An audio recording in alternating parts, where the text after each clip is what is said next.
నమస్తే అన్న అందరికీ నమస్కారం. Kuwait public authority for man power గృహ కార్మికులకు సంబంధించి కీలక ప్రకటన చేసింది.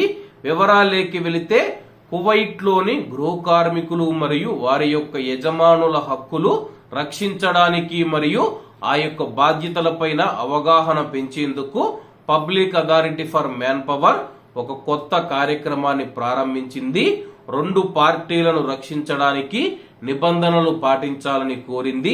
యజమానులు public authority for man power రూపొందించిన ప్రామాణిక నియామక ఒప్పందానికి కట్టుబడి ఉండాలి మరియు కార్మిక నియామకాన్ని నియంత్రించే శాఖ నుంచి అనుమతి లేకుండా కార్మికులను ఇతర యజమానులకు బదిలీ చేయడం వంటి అనాధికారిక పద్ధతులను నివారించాలని చెప్పేసి కువైట్కు వచ్చిన గృహ కార్మికులు ఎవరైతే ఉన్నారో వాళ్లకు 6 నెలల వారంటీ పీరియడ్ ఉంటుందని చెప్పేసి ఆ యొక్క 6 నెలల్లోపు ఎవరైనా సరే గృహ కార్మికులను వేరే యజమానికి బదిలీ చేయడం కుదరదని చెప్పేసి public authority for man power తెలిపింది. కాబట్టి కువైట్ లో ఉన్న యజమానులు ఎవరైతే ఉన్నారో గృహ కార్మికులను నియమించుకోవడానికి వాట్సాప్ లేదా స్నాప్చాట్ వంటి అనాధికారిక సోషల్ మీడియా యాప్లను ఉపయోగించకుండా ఉండాలని చెప్పేసి అందులో ఇటీవల కాలంలో మోసాలు ఎక్కువగా జరుగుతూ ఉన్నాయి.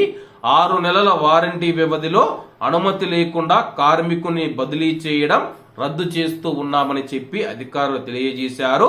అథారిటీ ఏర్పాటు చేసిన స్టాండర్డ్ కాంట్రాక్టు ప్రకారం గృహ కార్మికులను నియమించుకున్నారని చెప్పి యజమానులు నిర్ధారించుకోవాల్సి ఉంటుంది. కాబట్టి కువైట్ లో ఉన్న గృహ కార్మికులు ఎవరైతే ఉన్నారో కువైట్ కు వచ్చిన తర్వాత అదే ఇంట్లో అయితే మనం 6 నెలలు అయితే తప్పకుండా పని చేయాల్సి ఉంటుంది. 6 నెలలు అనేది కువైట్ లోని గృహ కార్మికులకు మరియు యజమానులకు వారంటీ పీరియడ్ అని చెప్పేసి అధికారులు తెలుపుతూ ఉన్నారు. ఈ యొక్క వారంటీ పీరియడ్ అంటే గృహ కార్మికులు కువైట్ కు వచ్చిన తర్వాత తప్పకుండా ఆ యొక్క యజమాని దగ్గర 6 నెలలు పని చేయాల్సి ఉంటుంది.